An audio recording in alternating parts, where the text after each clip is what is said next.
Morning, folks. Welcome aboard another day of building evening. I shall be trying to get on with the last of the kitchen walls. I've figured out a way of putting in the sockets that I need to put in there and not have to worry about the switches for them there for the socket for the oven and hob.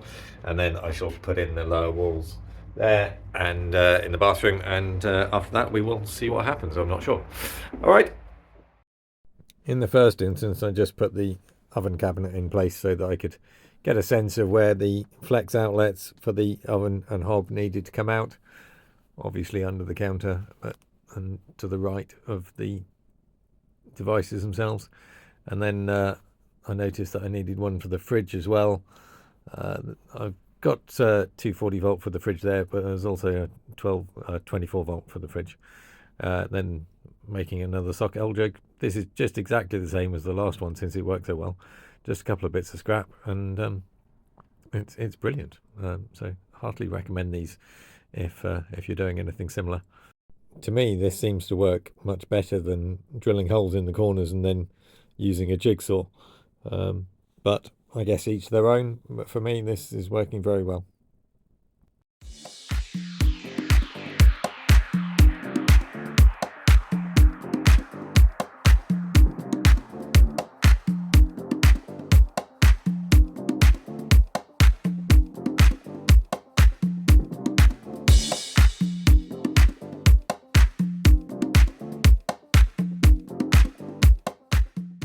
At this point, I noticed that I hadn't put the cables in for the undergunnel lights on the port side of the boat. But then I had to sort out the cables that will run from the flex outlets to switches.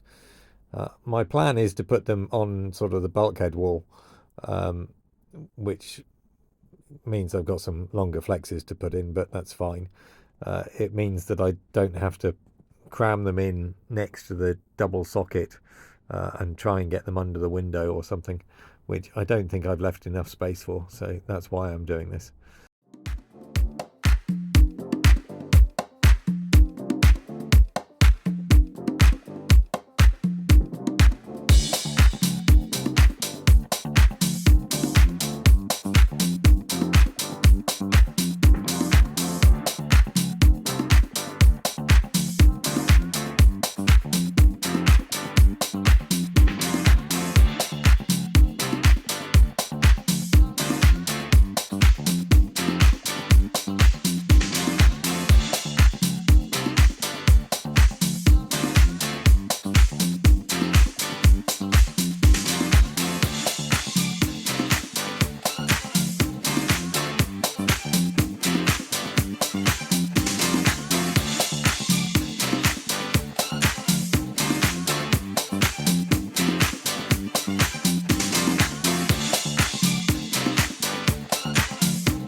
at this point I noticed I was likely to have a little trouble with the 240-volt feed to the bathroom cabinet for the shaver socket.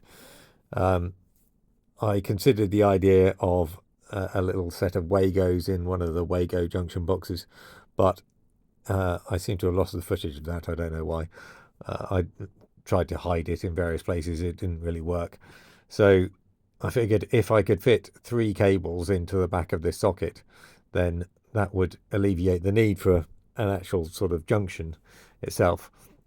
And fortunately, it seems to have worked okay. So that's all right.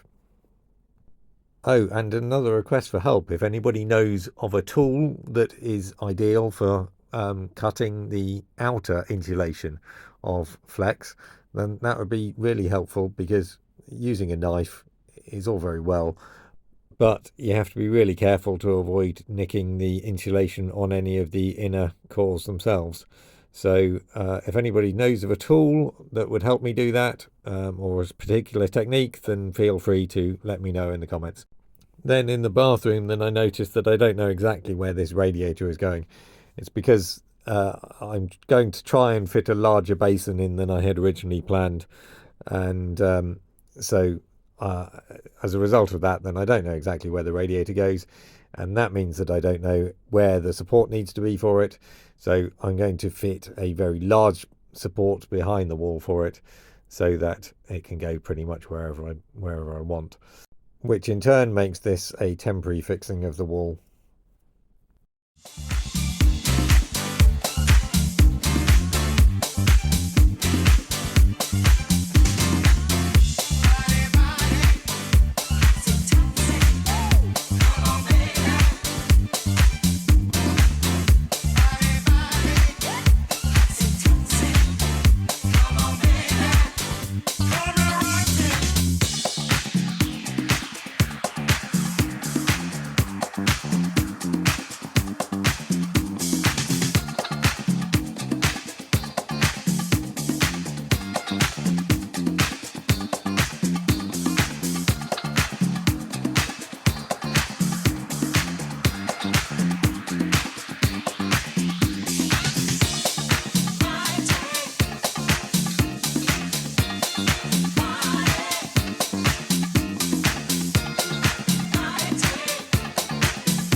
Right, well, I managed to get the walls in that I expected to get in the bathroom. Both of them, that one's hidden, but both of the lower walls are in. The bathroom walls will have to come out again, but they're in place for now, which is good enough. Helped me to figure things out. And the kitchen walls are now fully in. As you noticed, I've got one of my plug faces in. So I've just spent a bit of time at the back of the boat here, tidying up, moving everything up to the other end, and so that will allow me to now get on with it and do those lower walls and up walls as well. I've figured out exactly what's going to go where in terms of joints and things, and what extra bits of support are needed behind in certain places. So I'm going to be over to the workshop to get those things made, and yeah, I'll see you in a couple of days.